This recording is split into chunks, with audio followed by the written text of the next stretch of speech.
భద్రకాళి ఆలయంలో శాకాంబరి ఉత్సవాలు కనుల పండుగగా జరుగుతున్నాయి. పలు రూపాల్లో దర్శనమిస్తున్న భద్రకాళి దేవి భక్తులు దర్శించి తన్మయత్వం పొందుతున్నారు. అసలు శాకాంబరి ఉత్సవాలు అంటే ఏంటి? ఆషాఢంలోనే ఈ ఉత్సవాలు ఎందుకు నిర్వహిస్తారు? వరంగల్ భద్రకాళి అమ్మవారి ఆలయంలో తొలుత ప్రారంభమై ఆ తర్వాతనే దేశవ్యాప్తంగా ఉన్న అమ్మవారి ఆలయాల్లో ఉత్సవాలు నిర్వహిస్తారు. అంతటి ప్రాముఖ్యం ఉన్న వరంగల్ భద్రకాళి అమ్మవారి శాకాంబరి ఉత్సవాలపై ప్రత్యేక కథనం ఇప్పుడు చూద్దాం. వరంగల్ భద్రకాళి అమ్మవారి ఆలయంలో శాకాంబరి ఉత్సవాలు అంగరంగ వైభవంగా జరుగుతూ ఉన్నాయి. ఈ ఆదివారంతో శాకాంబరి ఉత్సవాలు ముగియనున్నాయి. ఆదివారం రోజు అమ్మవారు శాకాంబరి దేవి అవతారంలో భక్తులకు దర్శనమిస్తారు. దీంతో శాకాంబరి ఉత్సవాలకు తెరపడనుంది. అయితే శాకాంబరి ఉత్సవాల యొక్క విశిష్టత ఏంటి అనేటువంటిది ఈ స్టోరీలో తెలుసుకునేటువంటి ప్రయత్నం చేద్దాం.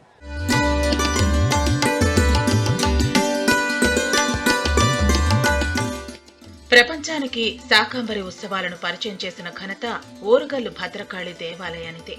ప్రతి ఏటా ఆషాఢ మాసంలో నిర్వహించే శాకాంబరి ఉత్సవాలకు చాలా పెద్ద చరిత్రే ఉంది. ఆషాఢ మాసంలో అమ్మవారికి సృష్టిలో లభించే అన్ని రకాల కూరగాయలు, పండ్లు, పూలతో అలంకరించి ఆరాధిస్తారు.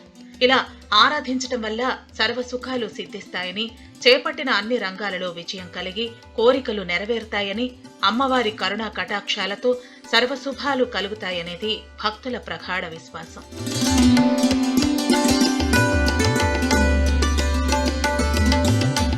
వరాలనిచ్చే చల్లని తల్లి. ఆషాఢంలో ఆరంభ పూజలు అందుకునే శక్తి స్వరూపిణి భద్రకాళి అమ్మవారి ఆలయంలో శాకాంబరి ఉత్సవాలు మహావైభవంగా జరుగుతున్నాయి. పౌర్ణమి రోజు భద్రకాళి అమ్మవారు నిండు శాకాంబరిగా భక్తులకు దర్శనమివ్వనున్నారు. అమ్మవారిని కూరగాయలతో అలంకరించి ఆరాధించడం వల్ల కరువు కాటకాలు దరిచేరవని, కోరికలు నెరవేరుతాయని నమ్ముతారు. ఆ నమ్మకమే ప్రతి ఏటా ఈ ఉత్సవాల సమయంలో వేలాది మంది భక్తులను భద్రకాళి దేవాలయం వైపు ధారపడేలా చేస్తుంది. ఆషాఢ శుద్ధ పాడ్యమి నాడు ప్రారంభమయ్యే శాకాంబరి ఉత్సవాలు పౌర్ణమి వరకు జరుగుతాయి. ఈ నెల ఆషాఢ మాసం మొత్తము అమ్మవారికి శాకాంబరి ఉత్సవాలు జరుగుతాయి. ఈ పౌర్ణమి వరకు అమ్మవారి దర్శనానికి భక్తులకు కొంగు బంగారమైనటువంటి భద్రకాళి అమ్మవారిని ప్రతి ఒక్క భక్తులు దర్శించుకోవడానికి వస్తారండి. ఈ శాకాంబరి ఉత్సవంలో అమ్మ అలంకరణ చూసి భక్తులంతా తరించుతారండి. ఈ యొక్క అమ్మవారి మహిమాన్వితమైన భద్రకాళి అమ్మవారి ఓరుగల్లుకు పుట్టి పెట్టిన అమ్మవారు ప్రతి ఒక్కరు కూడా అమ్మ యొక్క కనుసన్నలలో ఆరోగ్యంగా ఉండాలని అందరం కోరుకుంటూ అమ్మ సేవలో తరించుదామని మేము రావడం జరిగిందండి. ఓరుగల్లులో భద్రకాళి అమ్మవారికి శాకాంబరి ఉత్సవాలు నిర్వహించిన తర్వాతే వివిధ రాష్ట్రాల్లోని దేవతామూర్తులు, దేశంలోని వేరువేరు ఆది పరాశక్తులకు నవరాత్రి ఉత్సవాలు నిర్వహిస్తారు. ఈ శాకాంబరి ఉత్సవాలకు కేవలం వరంగల్ జిల్లా నుంచే కాకుండా పలు జిల్లాలు, రాష్ట్రాల నుంచి కూడా భక్తులు హాజరవుతారు. విదేశాలలో స్థిరపడ్డ వరంగల్ వాసులు కూడా శాకాంబరి ఉత్సవాల సమయంలో ఇక్కడికి చేరుకుని అమ్మవారిని దర్శించుకుంటారు. పూర్వం 100 ఏళ్ల కరువు ఒకేసారి సంభవించినప్పుడు ప్రజలు అనేక కష్టాలు అనుభవించారట. అలాంటి సమయంలో భద్రకాళి అమ్మవారిని వేడుకోగా తన శరీరం నుంచి ధన ధాన్యాలు, కూరగాయలు, అన్న పానీయాలు విడిచి ప్రజల కష్టాలు తీర్చిందని చెబుతుంటారు. కష్టకాలంలో అమ్మవారు ప్రజల ప్రాణాలు కాపాడారు కాబట్టే అప్పట్నుంచి అమ్మవారిని అన్ని రకాల కూరగాయలు, పండ్లు, ఫలాలతో ఆరాధించి శాంతింపచేయాలని నిర్ణయించారు.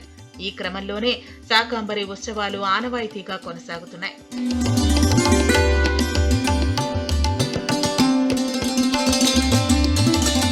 వందల ఏళ్ల నుంచి ఈ ఉత్సవాలు నిర్వహిస్తున్నప్పటికీ 1979 నుంచి అశేషంగా జరుగుతున్నాయి.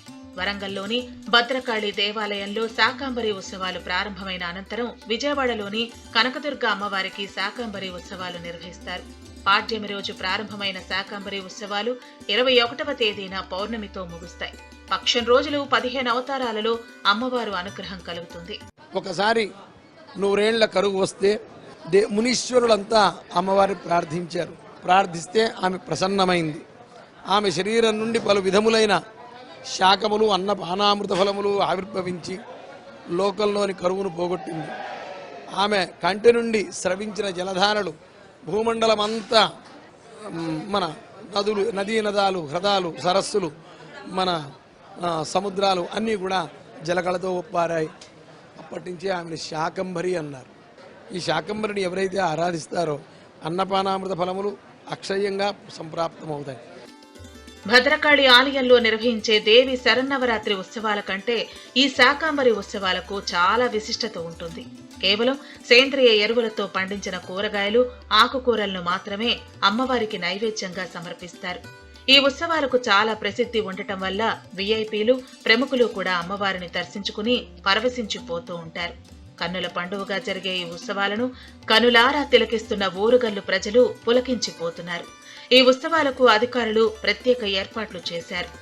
శాకంబరిగా ఆ తల్లి దర్శనమిస్తే అర్థం ఏంటంటే ఆ తల్లి మనకు అన్నపానాదులకు లోటు లేకుండా, అంటే సమృద్ధిగా ఆహారం తినే విధంగా అందరికీ ఆ తల్లి ఆశీస్సులు ఇవ్వడం జరుగుతుంది. ఆరోగ్యాభివృద్ధిరస్తు, ఆనందాభివృద్ధిరస్తు, ఐశ్వర్యాభివృద్ధిరస్తు, ఆత్మజ్ఞానాభివృద్ధిరస్తు అని ఆ తల్లికి మనందరికీ ఆ తల్లి ఆశీర్వచనం ఇవ్వడం జరుగుతుంది. సృష్టిలో లభించే కూరగాయలతో ఆ దేవతామూర్తిని అలంకరించి ఆరాధించడమే ఈ ఉత్సవాల విశిష్టతగా చెబుతున్నారు. చూశారు కదా, ఈ నెల 6న ప్రారంభమైనటువంటి వరంగల్ భద్రకాళి శాకాంబరి ఉత్సవాలు ఆదివారంతో ముగియనున్నాయి. ఇందుకు అన్ని ఏర్పాట్లు చేశారు అధికారులు. ఈ 16 రోజుల పాటు అమ్మవారిని దర్శనం చేసుకునేందుకు వరంగల్ నగరవాసులే కాకుండా పలు రాష్ట్రాల నుంచి కూడా భక్తులు తరలివచ్చారు. వీడియో జర్నలిస్ట్ జగదీష్తో నవీన్, ఏబిఎన్ ఆంధ్ర.